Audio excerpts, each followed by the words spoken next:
Welcome back to the Learning Act series. Today we're going to be diving into one of the most foundational processes in acceptance and commitment therapy of acceptance. And we're also going to talk about the crucial role of willingness. These are critical skills in developing psychological flexibility, which is the aim of ACT. In this video, we're going to cover the problem of experiential avoidance and why trying to control emotions often backfires.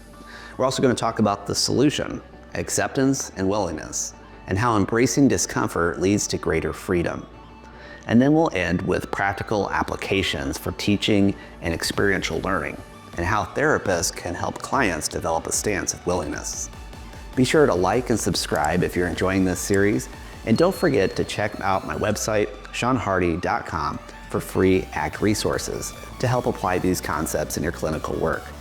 This series is based on the ACT training manual for clinicians called Learning ACT by Jason Numa, Stephen Hayes, and Robin Walzer.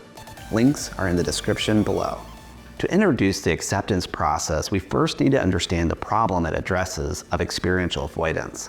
So let's get a definition of this term. Experiential avoidance is our natural tendency to resist, suppress, or escape from painful emotions and thoughts. So why do human beings avoid experiences? Well, there's a variety of reasons, but it's safe to say it has to do with an avoidance of suffering, which is something that is both done to us and in us. Happiness functions the same way, in that it's something that happens to us, like a kiss on the cheek from my daughter, and happiness is something that is done in us, as a warm sensation in my heart as I think about how special my daughter is to me. Humans much prefer to be happy than suffer, so it's rational to avoid suffering. The catch is that much of what leads to happiness requires confronting possible or actual suffering. ACT is a therapy that addresses human suffering. On a philosophical level, one of the reasons we know we exist is because of pain and suffering. We can deny a lot of reality, but when it comes to our experiences of suffering, we cannot lie our way out. There's a quote in Chapter 2 of Learning ACT that captures this perfectly. When suffering knocks at your door and you say there's no seat for him, he tells you not to worry because he brought his own stool. Imagine stepping into quicksand. Your first instinct is what? Struggle, fight, escape? But the harder you struggle, the deeper you sink. Now the way out? Stop struggling, spread your weight, and allow yourself to float on the sand as you roll out. This is a lot like experiential avoidance, which is our natural tendency to suppress or fight painful emotions. The harder we try to push discomfort away, the more stuck that we become. Many clients meet with us and they're not stuck in quicksand, but internally it feels experientially like they are stuck, and that the more that they try to struggle to get free, the deeper they sink. Experiential avoidance is the attempt to escape, suppress, or eliminate unwanted thoughts, feelings, memories, or bodily sensations, even when doing so interferes with meaningful living.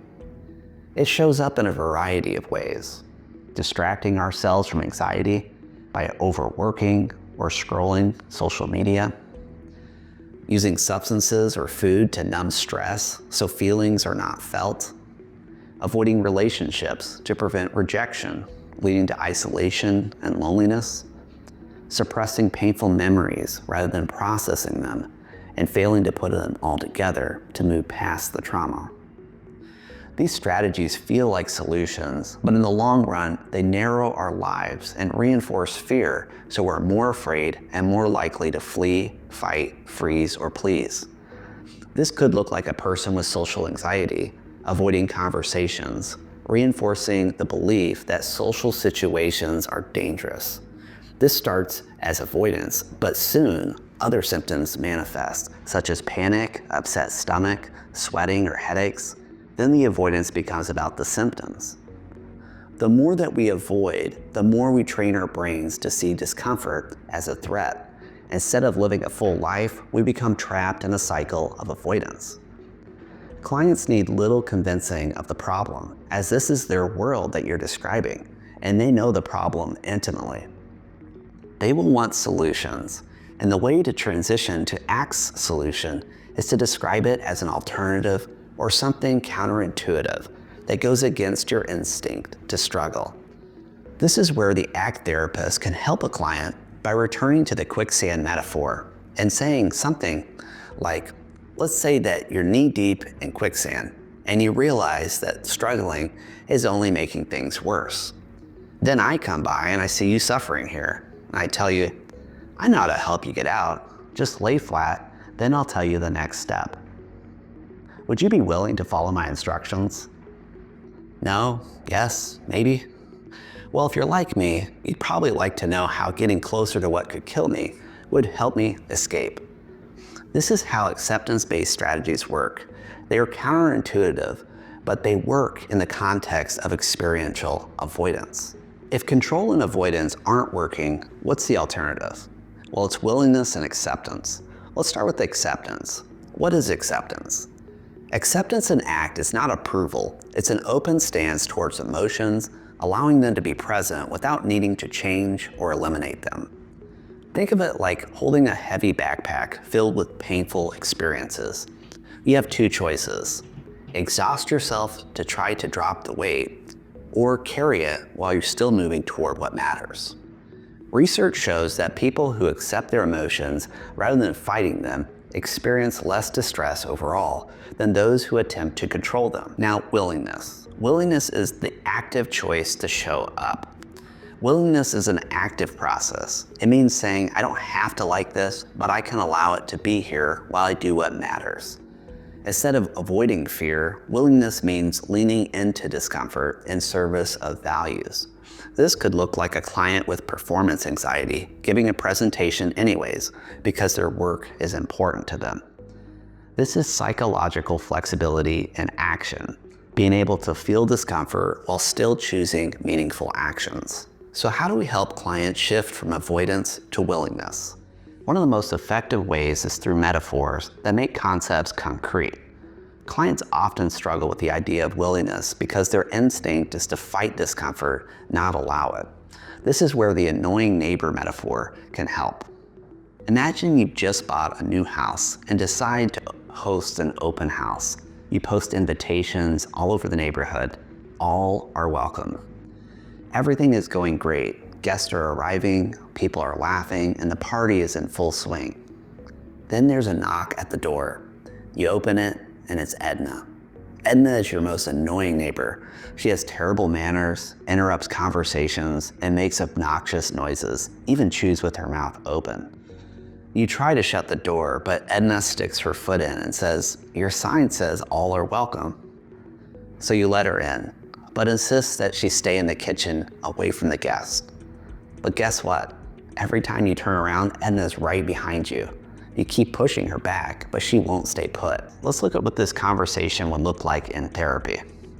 Would you rather be at the party or keep fighting the guest? Therapist: what's the problem here?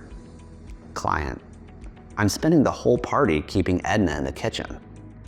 Therapist: exactly, you're missing the party because you're focusing on controlling Edna. What if instead you just let her wander around? Client: that would be hard. Therapist: yes, but you could choose to do it if it meant you could enjoy the party. Client: yeah, I think I could. This metaphor is powerful because it highlights the real cost of experiential avoidance. Clients may think control is working, but in reality, it's consuming all their energy. They aren't actually living their lives. They're managing discomfort.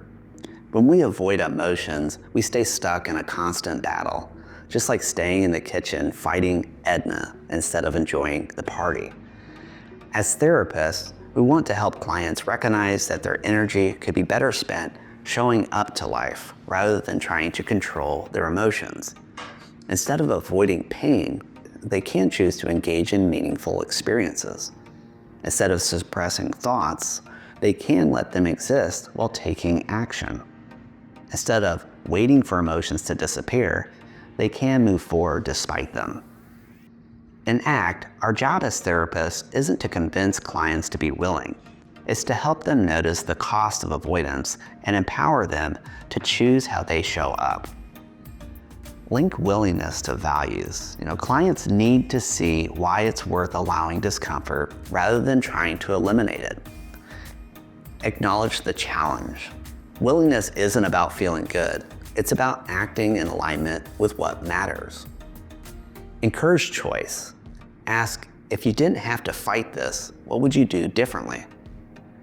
When we teach willingness, we're not asking clients to like their distress. We're helping them to see that choosing to accept emotions rather than fight them allows for greater freedom.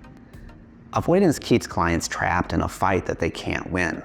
Willingness frees them to engage with life despite discomfort. As therapists, our role is to gently guide clients toward making the choice to stop fighting and start living. Acceptance and willingness go hand in hand in the therapy process. We teach acceptance as the alternative to struggling and invite the client to be willing to lean into their suffering and make space for it. Now, this concept may take a few sessions to click and something that you may need to come back to throughout the therapy process. A helpful book to use as a resource is the Big Book of ACT Metaphors. However, there are plenty of free resources that include metaphors, exercises, and worksheets for clients to help them with acceptance and willingness. If you find this video valuable, return the favor and like, comment, subscribe, and share, as this helps those who are learning ACT to find this channel. If you want to keep learning ACT, click the next video in this series where we'll cover how to undermine cognitive fusion, learning how to step back from thoughts rather than being controlled by them. Thanks for joining me today, and remember that your journey towards a more purposeful and mindful life begins with a single click.